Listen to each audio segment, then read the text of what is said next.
And hi, guys, and welcome back to The Anderson Show. Thank you again, all, for liking and subscribing and leaving your comments. I appreciate you all. And if you haven't, share these videos, yeah, get more people to subscribe and get my message out there. So, thank you again, all. Today, my topic is about procrastination. Yes, procrastination is a thief of all time. Yeah, and why? Because you put off jobs that you meant to do for a certain time, and when the time comes when you think, oh, do you know what, I need to go and wash those plates. Oh, what's that? There's something on the TV, let's go and watch it. 5 minutes, and then you think to yourself, okay, those plates are still sitting there, right? I feel a bit peckish, let's go and get something to eat.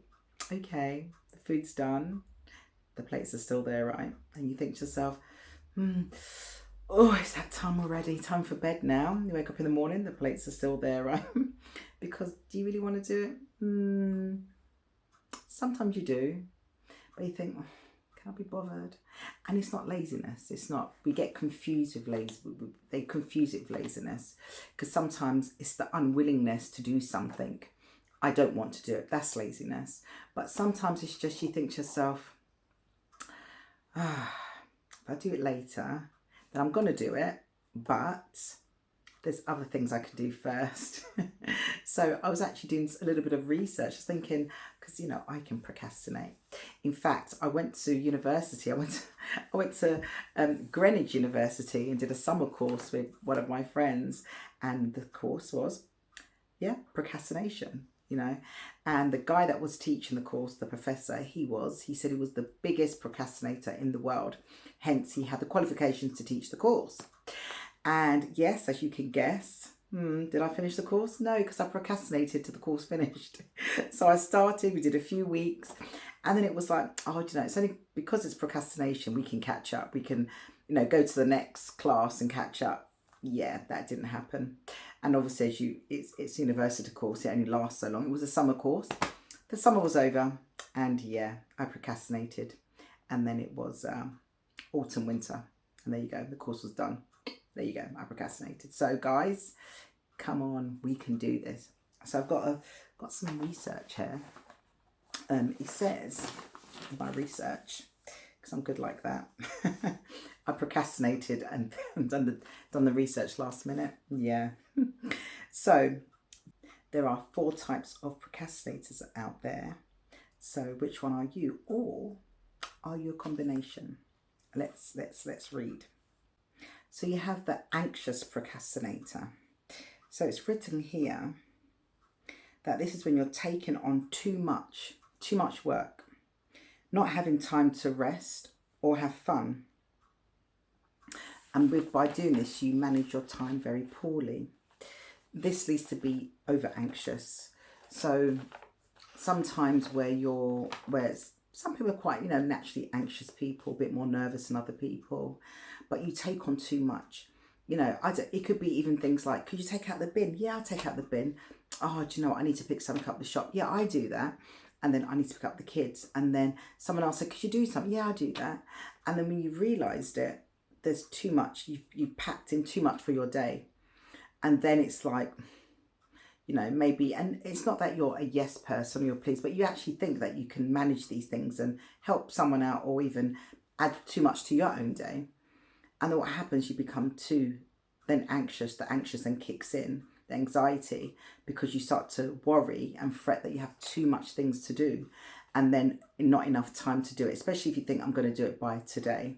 So in your mind, you've given yourself that day, and then you've added too much to your list, and you think, oh my God, this is too much. And then what happens? You start to worry, you start to fret, and then anxiety kicks in. And then by the time the evening comes, you haven't accomplished anything, because it's just, you've overwhelmed yourself. So sometimes it's a good thing, when we say, oh, with these yes people, start saying no. I cannot take that on right now. If I can tomorrow, I'll let you know. But today I cannot. And even if you can't, you think, actually, I don't actually want to do a few things, just say, oh, I can't. I'm really sorry. If you can get someone else to do it at this time, because I've got, quite a few things to do. There's nothing wrong in that. But then it says, you know, good ways if you're an anxious procrastinator is to make a schedule and include your rest time and to have some fun. Because another thing we do, we overpack, you know, our day, and then we think, God, I haven't rested, you know, I haven't had any fun. You know, your fun could be, you know, scrolling on social media, going to the cinema, you know, going for a walk, you know, at the park. You know, fun for everyone is different. Some people's fun time is just chilling with a glass of wine, or, you know, reading a book, or getting some sleep. I had fun today. I had some, I went to sleep. If that's your idea of fun, then brilliant. But put that down on a schedule. So if you've got a schedule for the day and you've already penciled in 2 o'clock, you know, and this is, say I'm talking about like the weekend. Some people work during the week, so the weekends, for example, you know, and it's like if you've got kids, you might have to do a few, you know, activities for them and so forth, and then you might have to put in shopping, and then you might have put your rest time in, and someone might say, oh, actually, could you do this for me?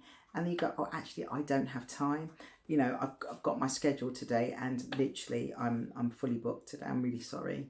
And because you've got that, you feel a bit more confident telling someone, because you can literally physically see, like, you know, you've got your diary, and you can physically see that I cannot, you know, make that time. You can't, and you can't stretch time either, even though all of us we would love to stretch time, right? But we cannot. So yeah, so another procrastinator, we have the fun procrastinator. Are you the fun procrastinator? Woo, woo. So, so this is someone that sometimes, you know, jobs are boring. We got those boring jobs. I don't know what's a boring job to you. I don't know. I would say, what's a boring job to me? I don't know. I enjoy little things. It's just me getting there. Like I can say, getting ready to go to the gym, getting ready, that part is boring. So I would procrastinate going to the gym. At the gym is great. Like I'm having a great time and I'm doing what I need to be doing. Sometimes I like to say hi to everyone and, you know, talk sometimes. That's not good, but no, I can be very, you know, determined when I get to the gym. But I will say getting ready, for me, that part is a bit boring, so I can procrastinate. Cleaning, to some people think, oh God, I know I have to clean. That can be boring to some people. Some people love it. To some people, cleaning is actually therapeutic. So there will be a job, you know, I don't know, cleaning shoes. Sometimes you've got dirty shoes, you might have gone to the park, it was a muddy day, you think you got a few of the Wellingtons and boots from the kids, and you're like, okay, it's best to get them cleaned up. You think, oh, I'll leave that. There's going to be, it doesn't matter what it is, there's going to be a job that you'll find boring, and you like to do things that are fun. So you think to yourself, I'm going to leave those jobs till later.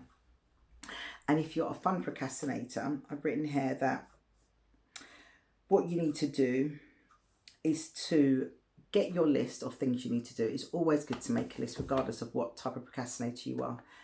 And what you're going to find out is that you will start doing something, and then, oh, something comes on social media, there's a funny video or someone saying something, and then you'll kind of leave a job sometimes half done, and then you'll go to your phone and start looking at things or whatever, or book or something. So what you have to do is, maybe there's going to be that task that you're avoiding. Write your list of things you need to do and start doing maybe not one of the priority jobs. And what you're doing is being productive, and you're ticking that off. And what you're telling yourself is, okay, great, I've done that. That felt good. How did it feel? It felt quite good, achieving something, accomplishing something, right? Yeah, it did. Right, so you can do another task. So these are just maybe just minor tasks you have to do. Maybe not so fun, but because they're small, you told your brain, right? You told yourself, I'm going to do this. And then you do it, and then you feel great. You're like, yay. And then you look at that big task thing. But because you've achieved so much, you think to yourself, do you know what, I'm going to do those other jobs. And you get them done, and you feel great. So sometimes it's not as easy as that. It still can take time. But guess what? Some of these jobs have to get done. You know, you've got those jobs that, I don't know, you have to pay a bill. You have to call the teacher at your children's school for something. And you think, oh, I can do it on Friday. And it's Monday. And you're thinking, but actually, why can't you do it now? It's Monday. But you think, oh, Friday's the last day, you know, of the week. I can do it then. So, but you have to. It's an important phone call. So you're putting it off, but you know you have to get it done. So when the day has done and you've actually done a few tasks, you think, you know what? Let me make that phone call now. because you're feeling good and you're feeling high spirits that I've done things, yeah? So do that if you're the fun procrastinator. I've got here the perfectionist procrastinator. They always criticise, their own work. They take on too much tasks as well. So some of these procrastination, the titles can cross over. They take on too much. They are high achievers. Everything has to be done 100%. But what happens, you find, because they procrastinate, because everything has to be done perfect, at the end of it, sometimes their job is not 100%. Sometimes they can produce quite poor work, especially at a job, or I don't know. Say you're an organizer and you're planning something, and you're a procrastinator, and you're a perfectionist. You're going to find that some of the jobs that you're doing, that you're overthinking as well, and you're over planning. Everything is too much, and it becomes too much. It becomes again overwhelming. You don't do it. You just think to yourself, this is too much for me. One thing you have to tell yourself is that the last job you did, how was it? You've done a great job, right? And if you would have done it a little bit less, would you have achieved the same outcome? The answer would be yes.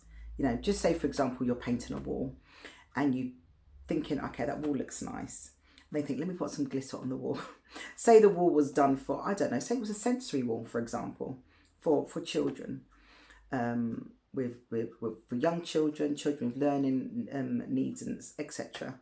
And you've done an amazing wall, and you had an hour to get this wall done, for example. You put glitter, you put shiny balls, you put, maybe you've got like a sound recorder, you can, turn the music on for that you can listen to something. You've done this wall and you've got everything ready, and you think, I need to add more, I want to make it more perfect. Okay. Well, you stuck some like cotton wool on the wall, so they've got touch, they've got sound, they've got, using their senses. But then you just started thinking, I want to do extra. I want to put all these colours, and I put animals, and I put all these things. The kids come in and say the first wall you done, they would have loved it. It would have got their senses going. They would have learnt things and been able to open up. But you did the extra, and you thought to yourself, it didn't make any much difference. So that's what you got to tell yourself. I've done a good job the first time, Am I proud of that? Yes, I am. I'm proud of myself. And take that and pat yourself on the back. Don't overthink things. Don't overcrowd yourself with things, because then sometimes it just leads to anxiety. That, as we said, that anxious procrastinator. It leads to a lot of worry that you don't need, and then you end up actually not doing anything. It's too much. And you think, then guess what? You end up procrastinating. So. Yeah. Last one, and the fourth one, is the plenty of time procrastinator. I have plenty of time, don't worry. And what happens with those people is I have plenty of time, and just say someone says, right, I'm coming to your house for 9 o'clock. Can you get those bits ready that I asked you? Yeah, no problem. I have plenty. Sounds a bit like a Jamaican, right? No problem. You have time, no problem. Because we're quite laid back. We're quite laid back. We've got so much time, we can get things done. Don't worry about it. But what happens? Time doesn't wait for no man, as they say, and time runs out. And what happens with that? We've got till 9 o'clock, and then we think to yourself, okay, so it's like 2 o'clock in the afternoon, but then it's 3 o'clock, and then it's 4, 5, 6, 7, 8, and then I've got plenty of time. I've got 1 hour. Then it's 8:30, and then we start to panic, and oh my gosh, they're coming in half an hour. What I'm going to do? You had till 2 o'clock. So what do? We could either call a friend or family and say to them, I've got some stuff to do. Can you just call and check on me that I've done it? Because in that pressure that someone's calling you and knowing that you have to do things, you're going to be like, oh, great. They've got to call me. Let me get it done. Because I don't want to, because especially if you ask someone that maybe nags a bit and can tell you where you're going wrong, then you don't want that. So you normally, will get things done. And what else can you do? You can, what I will tend to do is because I'm bad with this, is I get someone to come over. So say I've got something to do, or someone's going to collect things at, say, 9 o'clock. I will say to a friend, could you just pop over? And what they will do, because their presence are there, I will get that thing done. I'll say thanks for coming, and I'll get that thing done because I know they're there, and I've got a deadline. So there's things you can do to help you stop procrastinating. But do you know what? It's difficult sometimes, especially when you've got a lot of things going on, and there's other things going on in the world and lots of worries. But those are the little things that you can do to kind of help yourself. And what else? I wrote down some things because we did a video on, finding your purpose.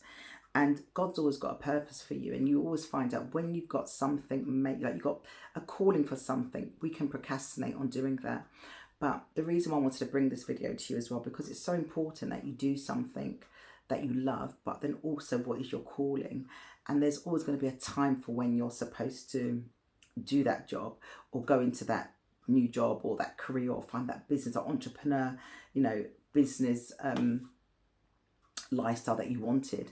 And then you find yourself procrastinating, and it's not that you're lazy. No, don't get it confused. It's that sometimes things are just overwhelming and you're just thinking, maybe I can do this another day. So I put here in my notes, because remember, procrastination is a thief of all time, because when we don't get that time back. So as we said in before, do a to-do list. And as you do your to-do list, it's always good to tick them off and to show that you've done something. You can see this list and you start to see these amazing, get some special pens, like the teachers do when they're marking kids' book.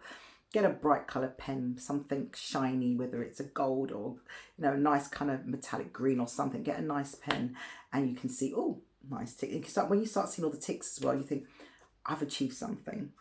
I also put, so tick them off one by one and reward yourself as well. Sometimes it's good, if you think, it could be even a cup of tea. It doesn't have to be anything major or big, but it could be like, if I get those things done, I will have a nice tea, maybe a bit biscuit or a bit of cake after, or I'll go for a nice walk. I don't know, or maybe you want to treat yourself a theatre trip or something. In case it's safe, it's a big job, and after the big job, it could be, getting a presentation, or you got something to do, some marketing things, and you think, I'm going to treat myself to the theatre. So once that job is done, you have a reward coming.